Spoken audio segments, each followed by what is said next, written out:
with 50 milligram of that drug is reducing blood pressure by 10 millimeter of mercury. And when we give 60 milligram of the drug, that will reduce some more blood pressure, okay, and that will reduce blood pressure up to a certain level. So why the drug is reducing blood pressure up to a certain level, and after that level it cannot reduce blood pressure if we increase the dose? Because the enzymes by which the drug is operating will get saturated. So after a maximum response, the created dose response curve will flatten, right, because of enzyme saturation. Now the shape of the curve is sigmoid shaped. And what type of information we can get from graded dose response?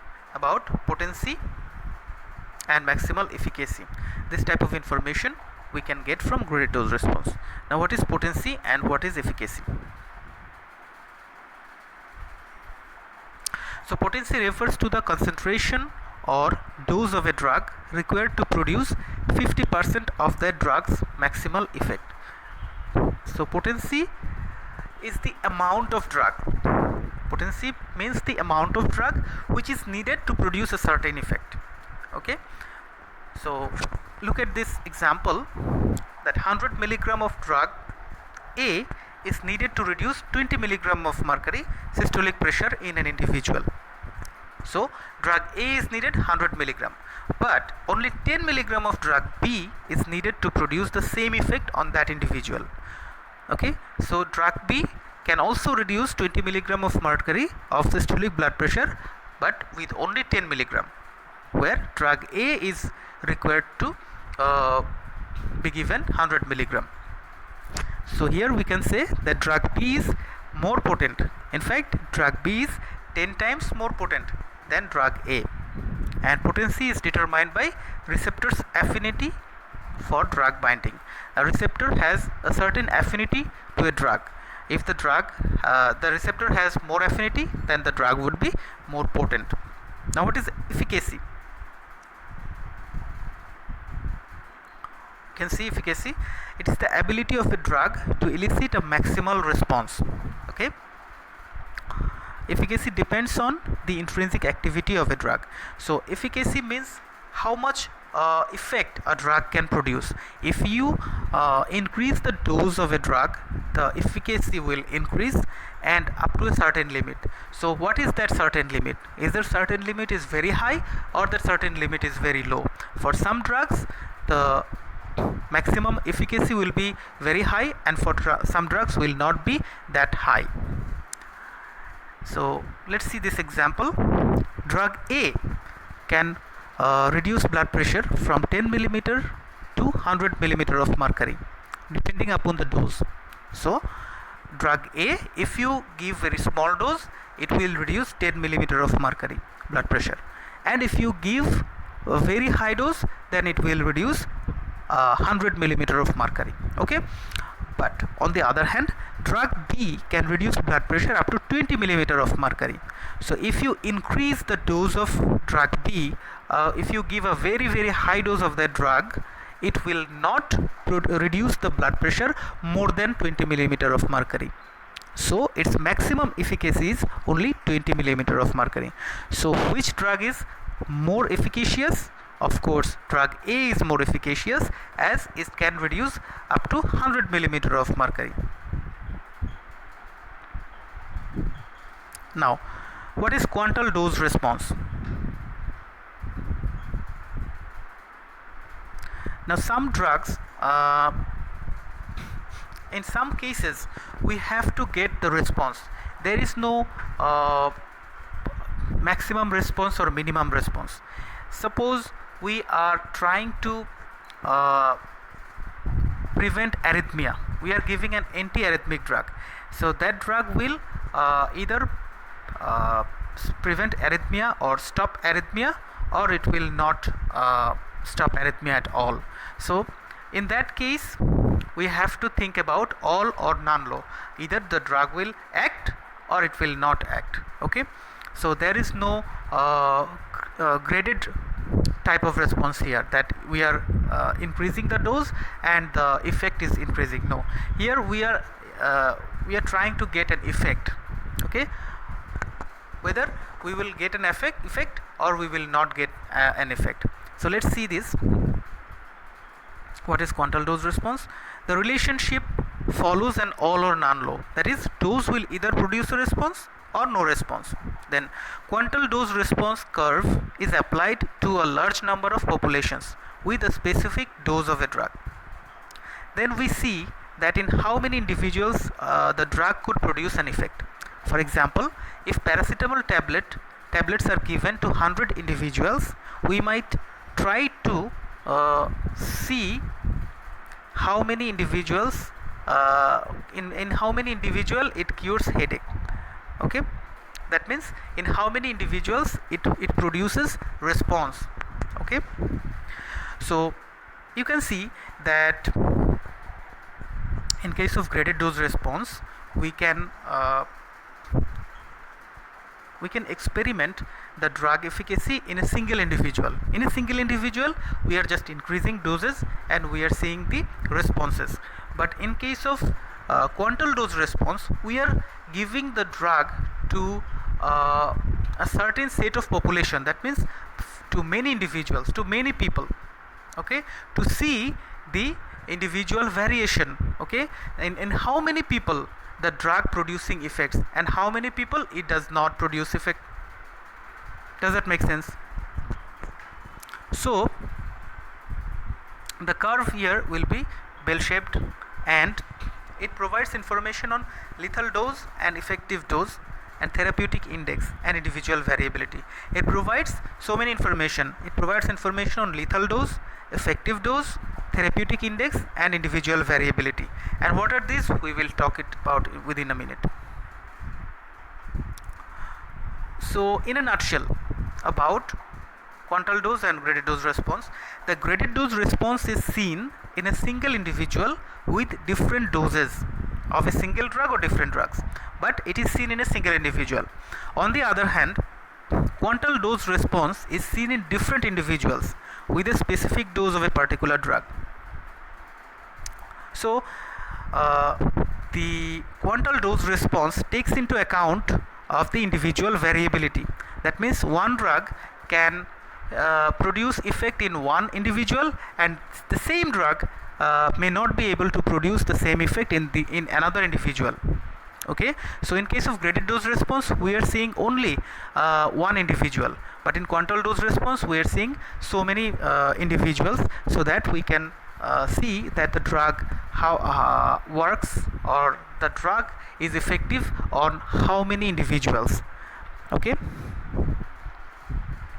now let's see median effective dose, median toxic dose and median lethal dose. What are these? Median effective dose is the dose of a drug that produces the desired response in 50% of the test population.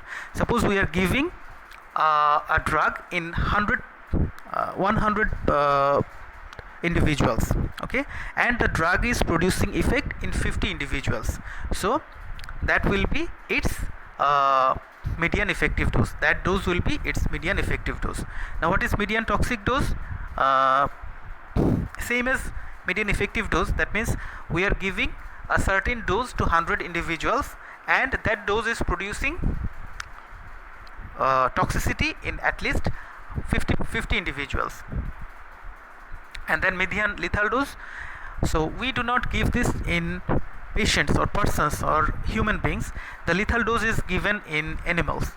So if a certain dose of a drug produces lethal effect, that means that kills 50% of test animals, that is called median lethal dose. Now what is therapeutic index?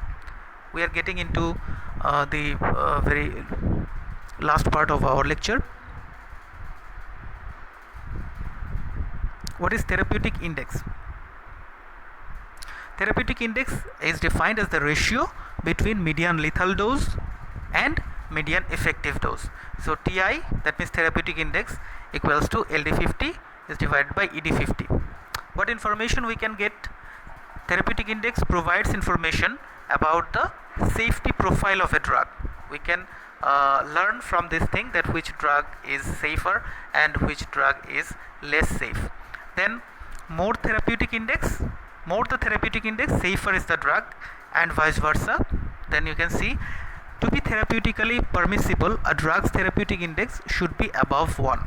So below 1, the drugs will be very toxic and we cannot give those drugs. And the drug to be therapeutically permissible or approachable, the drug's therapeutic index must be above 1. Then narrow therapeutic index drugs have a low safety profile and should be monitored. So when we are giving narrow therapeutic index drugs, we should monitor the patient. We should we should measure the plasma concentration of the drug, or we should see the various side effects are developing or not within the patient, etc. So we have to monitor the patient. Now here are some examples. You have to remember these examples because these are frequently asked in questions, that name some drugs with high therapeutic index and name some drugs with low therapeutic index. You may be given these questions in your OSPE exams, in your practical exams. Okay, so drugs with high therapeutic index like diazepam, paracetamol, domperidone, penicillin, azithromycin, etc. and drugs with low therapeutic index like warfarin, digoxin, theophylline, phenytoin, methotrexate, etc. Now therapeutic window. What is therapeutic window and why it is important? Okay, if you see that therapeutic window is the range between the minimum toxic dose and minimum therapeutic dose. Okay, therapeutic window is the it is the gap, it is the window between minimum toxic dose and minimum therapeutic dose. To make it clear, let's take an example.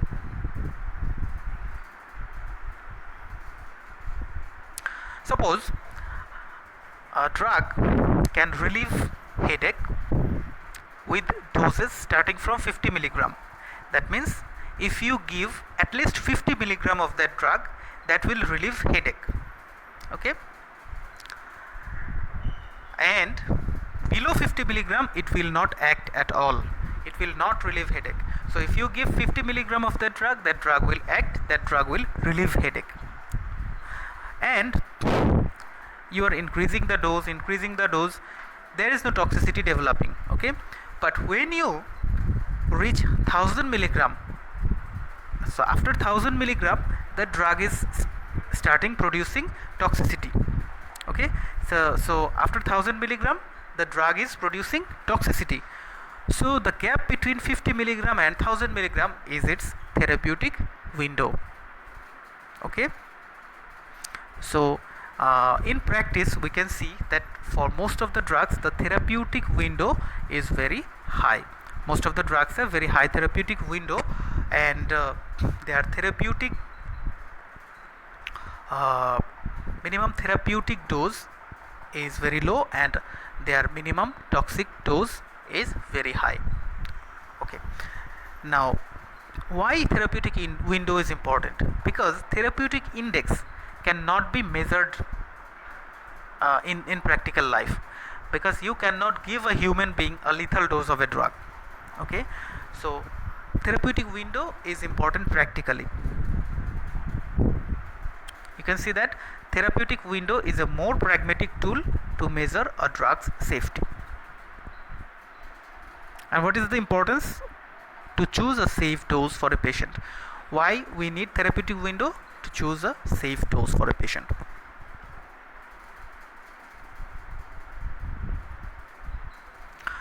So that concludes our today's lecture. Hope you have understood all the things I have described, although some of the topics I haven't discussed in detail, but you can ask me any question if you have on the comment section, and I will try to answer your questions. So